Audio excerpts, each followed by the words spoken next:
Hello and welcome to Bangla City SATV News. This is Nahin Tahir with our headlines. A communal court placed Iqbal Hussain and 3 others on 7-day remand in a blasphemy case. Over 500 people under the banner of Bangladesh Hindu, Buddhist, Christian Oikya Porishad started hunger strike to protest communal attacks. Rabindra University student has once again started hunger strike as no decision was made about the termination of its faculty member.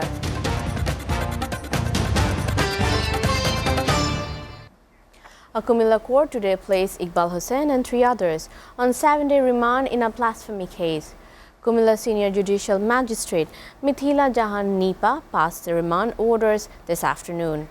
The court granted their 7-day remand after Sub-Inspector Mofizul Islam, also the investigation officer of the case, produced them before the court with a 10-day remand prayer. Police said other 3 accused in the case are Ikram Faisal and Hafiz Humayun Kabir. Earlier, police in Kumilla, after analyzing CCTV footage, said Iqbal was the man who placed the Holy Quran inside the mandap that night.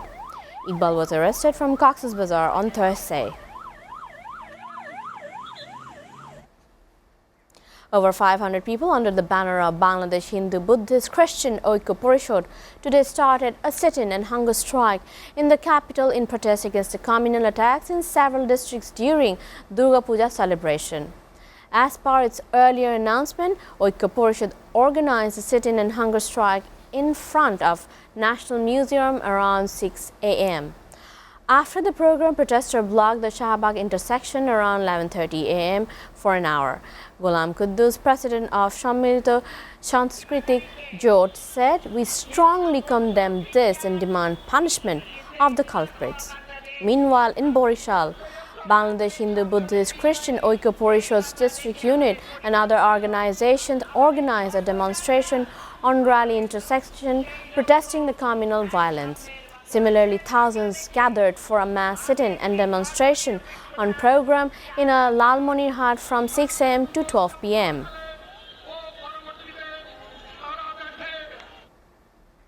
Meanwhile, a section of Rabindra University students has once again started a hunger strike as no decision was made about the termination of its faculty member Farhana Yasmin Batin at the university's syndicate meeting yesterday. Although a syndicate meeting was held yesterday and no decision was taken there, the probe body on Thursday submitted its report against Farhana, former chairman of the Department of History and Cultural Heritage of the university, who was accused of forcefully cutting the hair of 14 students. After learning about the matter, the students resumed protests around 9 p.m. yesterday. At one point, they took up position in front of the academic building demanding termination of Farhana. Among them, 7 students started the hunger strike. The funeral of 7 Rohingyas killed in the attack on the Bahukhali camp at Ukhia in Cox's Bazar was completed at midnight. Meanwhile, another person has been arrested in connection with the murder of Rohingya leader Muhibullah. 7 people were arrested with this. However, preparations are underway to file a case if there is no case in Ukhia yet. On the other hand, one of the attackers was arrested along with 1 shooter gun. He is in the process of being handed over to the police. After this incident, the situation in the area is tense. Additional police have been deployed in the camp to control the law and order situation. The miscreants attacked a madrasa at camp number 18 in Bahukhali on Friday morning. 3 madrasa teachers, 2 students and a local volunteer lost their life. In addition, 6 people were arrested at different times on charges of involvement in Muhibullah's murder.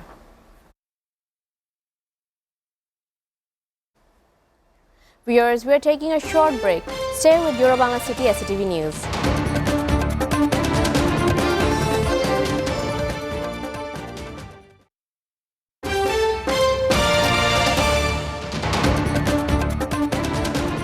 Welcome back, and you're watching Bangla City SATV News. The US military has killed senior Al-Qaeda leader Abdul Hamid al-Matar in a drone strike in Syria, a U.S. Central Command spokesman said. U.S. Army Major John Rigsby said in a written statement, the removal of this al-Qaeda senior leader will disrupt the terrorist organization's ability to further plot and carry out global attacks threatening U.S. citizens, our partners, and innocent civilians. There were no other known casualties from the strike, he said, adding it was conducted using a MQ-9 aircraft. The strike comes 2 days after a U.S. outpost in southern Syria was attacked. Al-Qaeda continues to present a threat to America and our allies. Al-Qaeda uses Syria as a safe haven to rebuild, coordinate with external affiliates and plan external operation, Rigsby said. Rigsby did not say if the U.S. drone strike was carried out in a retaliation for the attack.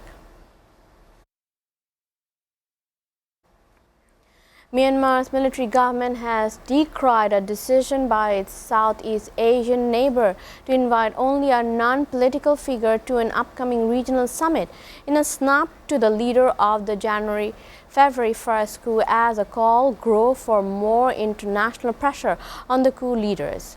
The military government's foreign ministry said in a press release on Friday that the heads of the states or government of Myanmar enjoyed equal and full rights to participate in summit of the 10-member Association of Southeast Asian Nations. The next summit to its take place on October 26-28. It is not clear who, if anybody, will now represent Myanmar at the meeting. Myanmar, however, will not be able to be in a position to accept any outcome of the discussion and decision which, contrary to the provision, objective and cherished principle of the ASEAN Charter, the Foreign Ministry said in a release. The Biden administration said it will release more records related to the assassination of President John F. Kennedy in December. Biden added in a memo that the archivists of the U.S. had reported that the pandemic had slowed the process. Dalia Nilofer has the details. John Fitzgerald Kennedy, affectionately called Jack, often referred to by his initial JFK, was an American politician who served as the 35th President of the United States from 1961 until his assassination near the end of his third year in office.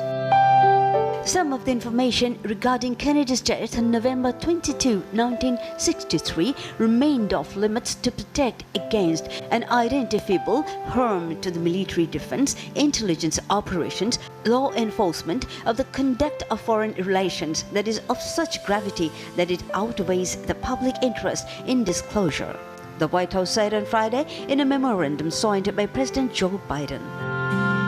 Although those considerations have become less and less urgent with the passage of the decades, and most of the records have been made available by the National Archives and Records Administration, several government agencies and departments must determine if any of the remaining undisclosed materials should continue to be kept from public view. Some of the records will be released from December 15, and most, if not all, of the rest by the end of 2022, according to the memo 59 years after the assassination in Dallas. Any information that an agency proposes for continued postponement beyond December 15, 2022 shall be limited to the absolute minimum under the statutory standard, said Biden. Under the President John F. Kennedy Assassination Records Collection Act of 1992, the National Archives took charge of more than 5 million pages of assassination-related records, photographs, motion pictures, sound recordings, and artifacts, said the Archives website. However, Congress intended that under the Act, all of the records would be eventually be disclosed. Dalia Nilofer, SATV News Desk. Now stories from sports world. The fight for the main episode of the World Cup or Super 12 is starting from today. England will face West Indies in another high-voltage match in Dubai at 8 p.m. Tigers are arriving in the UAE tomorrow to take part in the main episode. Tomorrow, Bangladesh will play against Sri Lanka. Muhibullah said he was happy to avoid a subcontinental teams in the UAE, although no group in the Super 12 is easy. However, Bangladesh has a place of relief in studying. In Group 1, Bangladesh will face England on October 26, West Indies on October 29, South Africa on November 2nd, and Australia on November 4th.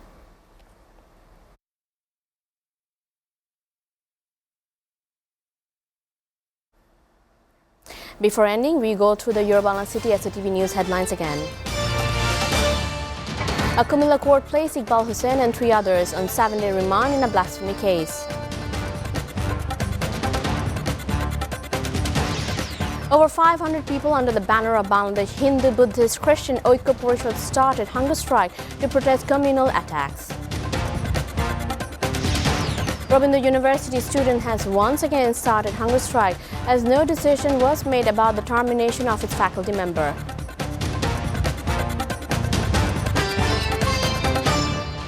You're up to date with Yoruba City SATV News, and to know the latest in SATV News, visit www.satv.tv. Stay with us.